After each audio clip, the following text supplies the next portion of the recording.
قد صدقت الرؤيا إنا كذلك نجزي المحسنين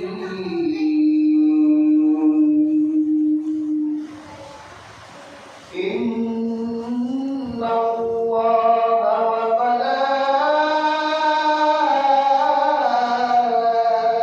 وملائكته يصلون على النبي يا أيها الذين آمنوا صلوا عليه وسلموا تسليما اللهم صل على سيدنا مولانا محمد وعلى آل سيدنا مولانا محمد رحمة النبي رحمتي হাসিনা তোমার কদম ছোঁয়ালে ইয়াসরিব হইল মদিনা اللهم صل على سيدنا مولانا محمد وعلى آل سيدنا مولانا محمد আলহামদুলিল্লাহ আল্লাহ সুবহানাহু ওয়া তাআলার দরবারে অসংখ্য অগণিত অজস্র শুকরিয়া জ্ঞাপন করছি যে মহান আল্লাহ সুবহানাহু ওয়া তাআলা পবিত্র ঈদুল আযহার দিন আগে ভাগে আপনাকে এবং আমাকে জুমআর ঈদুল আযহার কার্যক্রমে জামাতে শরীক হওয়ার জন্য সুযোগ করে দিয়েছেন সেই আল্লাহর নিকট কালিমাতুল শুকর করছি আলহামদুলিল্লাহ। আলহামদুলিল্লাহ আর এখনো যারা আশেপাশে আছে বাড়িতে আছে সবাই কিন্তু অপেক্ষা করবে না, ইনশাআল্লাহ নির্ধারিত আমাদের বালিমান্দ্রা বাজার কেন্দ্রীয় জামে মসজিদ প্রাঙ্গণে 7:30টায় আমরা নামাজ পড়ব ইনশাআল্লাহ।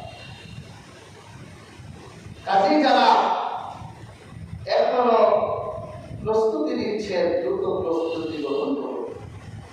যারা আশেপাশে ঘুরছে অতি দ্রুতই আমাদের মসজিদে চলে আসুন, ইনশাআল্লাহ আমাদের কার্যক্রম শুরু হয়ে গেছে। আল্লাহ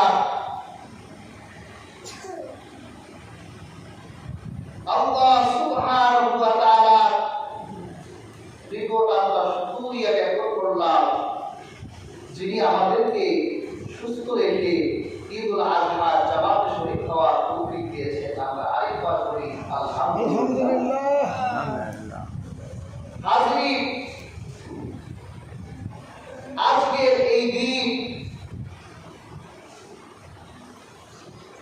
এটা মুসলমানদের জন্য আনন্দের দিন। সুবহানাল্লাহ। আল্লাহ সুবহানাহু ওয়া তাআলা আমাদের এই দিন শুধু কান্নাকাটি করার জন্য দেননি, আনন্দের জন্যও দিয়েছে। কাজে আল্লাহ হাবিব সাল্লাল্লাহু আলাইহি ওয়াসাল্লাম তিনি নামাজের মাধ্যমে আনন্দের সূচনা করতেন। সুবহানাল্লাহ। কিসের মাধ্যমে? নামাজের মাধ্যমে। কাজে আনন্দের এই নামাজ, এটা হেলা করতে চলবে না, গুরুত্ব দিতে হবে। যদি আপনি চিন্তা করে সময় হলেই যাব, সালাম ফিরলেই চলে আসবো, আপনি আনন্দে সামিল হতে পারলেন না। আগে আসতে হবে, আমার ভাইদের পাশে বসতে হবে, তুলাতুলি করতে হবে, মুসাফা করতে হবে, একজন আরেকজনের কুশলাদি জিজ্ঞাসা করতে হবে। কাজে হাজির সময় বেশি নেই, আধা ঘন্টা সময়ও নেই। কাজে যারা এখনো আশেপাশে ঘুরছে ইনশাআল্লাহ দ্রুতই চলে আসুন, আমরা নির্ধারিত সাড়ে 7টার সময় যাওয়া অনুষ্ঠিত করবে ইনশাআল্লাহ। আসুন হাজির, আমরা আমাদের মূল আলোচনায় প্রবেশ করি। সময় যেহেতু কম,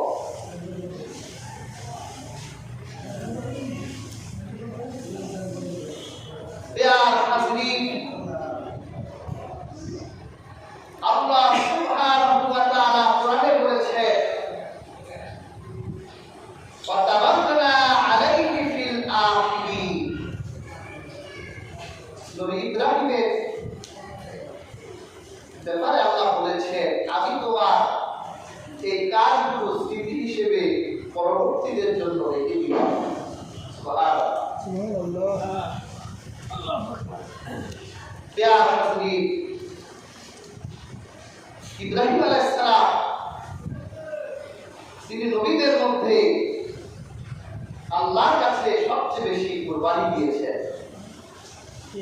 শুধু পশু কুরবানি দেন নাই, ছেলে কুরবানি দিয়েছেন। আল্লাহকে চিনতে গিয়ে তিনি তার চিন্তা চেতনাকে কুরবানি দিয়েছেন। স্ত্রী সন্তানকে মরুভূমিতে রেখে কুরবানি দিয়েছেন। আল্লাহ তাআলা ইব্রাহিমের কুরবানিগুলো এত পছন্দ করলেন যে আল্লাহ কোরআনে বললেন, তারাক্কা আলাইহি ফিল আখিরিন। সুবহানাল্লাহ। আল্লাহ পাক স্মৃতি হিসেবে রেখে দিলেন হাজার হাজার বছর পর্যন্ত সেই ধারা বহমান। আবার নূর নবীজি সাল্লাল্লাহু আলাইহি ওয়াসাল্লাম তিনিও স্মৃতি হিসেবে হযরত ইব্রাহিমকে স্মরণ করেছেন। সুবহানাল্লাহ। এই জন্য আল্লাহর হাবিব জমজমের সামনে যখন দাঁড়াতেন, রাসূলুল্লাহ বসে পানি খেতেন না। সুবহানাল্লাহ। জমজমের সামনে আল্লাহর হাবিব দাঁড়িয়ে পানি খেতেন। ইয়া হাজরিন, এটা আমার নবীজি সম্মান দেখিয়েছেন। এজন্য হাজার বছর পরেও আমার নবীর উম্মতরা জমজমের সামনে দাঁড়ালে তারা বসে পানি খায় না, দাঁড়িয়ে পানি খায়। ইব্রাহিমের স্ত্রী সাফা মারওয়া দৌড়িয়েছেন। আল্লাহর হাবিব সাল্লাল্লাহু আলাইহি সাল্লাম সাফা মারওয়া দৌড়ালেন। আজকে ১,৫০০ বছর পরে আল্লাহর হাবিবের উম্মতরা সাফা মারওয়া দৌড়ায়। কারণ আল্লাহ কোরআনে বলেছেন, ওয়া তাওয়াক্কালা আলাইহি ফিল আখিরিন। আমি ইব্রাহিমের স্মৃতি হিসেবে পরবর্তীদের জন্য রেখে দিলাম। কাজী হাজির, আমরা ইব্রাহিমের সেই স্মৃতিকে সম্মান দেখাতে চাই। কি বলেন সবাই? বলেন সম্মান দেখাতে চাই। যারা সম্মান দেখাতে চায় না তারা এখনো চার দোকানে বসে আছে। যারা সম্মান দেখাতে চায় না তারা এখনো ঘরে সেমাই খাচ্ছে, নুডলস খাচ্ছে। সেমাই খাওয়া ছাড়ে, নুডলস খাওয়া ছাড়ে, চার দোকান ছাড়ে। সময় বেশি জায়গা 30 মিনিট আছে, দ্রুতই ইনশাআল্লাহ চলে আসেন, আমরা নির্ধারিত সময়ে নামাজ পড়ব। দেয়ার কাছে আল্লাহ তাআলা ইব্রাহিমের শেষ পরীক্ষা দিলেন তার সন্তানের কুরবানি। ঠিক কিনা? ঠিক। হযরত ইব্রাহিম আল্লাহ তাআলা দেখতে চাইলেন ইব্রাহিমের কাছে আল্লাহ হুকুমের দাম বেশি না তার ছেলের দাম বেশি। দেয়ার হাজির আল্লাহ কোরআনে বলেছেন ফাবাশশারনাহু বিগুলামিন হালিম। আল্লাহ ছেলেদের নাম রাখি আব্দুল হালিম, হালিম অর্থ ধৈর্যশীল। আল্লাহ বলেছেন ইব্রাহিমকে আমি একটা ধৈর্যশীল সন্তানের সুসংবাদ দিলাম।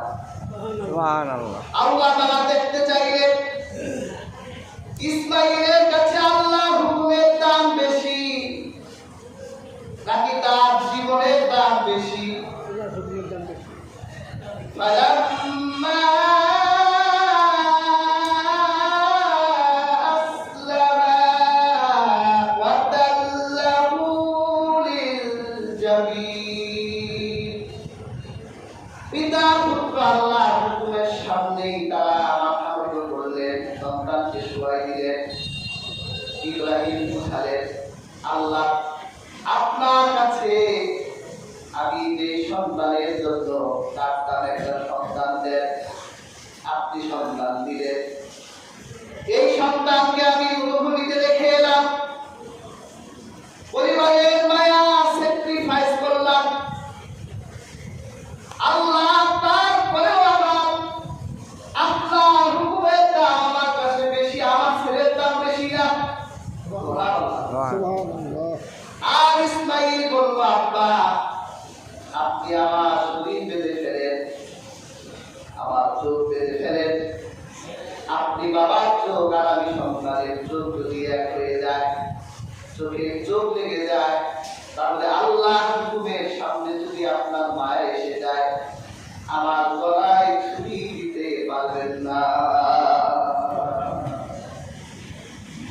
ছেলে বুঝালে আল্লাহ আপনি আমাদের ধৈর্যশীল বলেছেন, আমি আমার জীবনের উপর আপনার হুকুমকে প্রাধান্য দিলাম। কি বলেন সবাই বলেন পরীক্ষা থাকলো, পরীক্ষা শেষ। ইব্রাহিম যখন ছেলের গলায় ছুরি চালালেন আল্লাহ পাক বলেন ওয়াফাদাইনাহু বিযিবহিন আযীম। আমি ইসমাঈলের জীবনের বিনিময় একটি জান্নাতের রূপা পাঠিয়ে দিলাম। সুবহানাল্লাহ। তার পরীক্ষা কি শেষ, ইব্রাহিম পাস, ইসমাঈল পাস। কি বলে আজকে আমাদেরও তো পাস করতে হবে। আল্লাহ পশু দিলে, কি দিলে? কিন্তু সব পশু তো কোরবানি করা যাবে না। সব পশু কোরবানি করা গেলে কেউ কোরবানি আর বাদ রাখতো না। একটা কুকুর রাস্তায় নিরিপুতলা একটাও থাকতো না, ঠিক কিনা? বিড়াল থাকতো না একটাও। আল্লাহ তাআলা গৃহপালিত হালাল পশু আমাদের জন্য কোরবানি করা আল্লাহ বিধান করে দিলেন।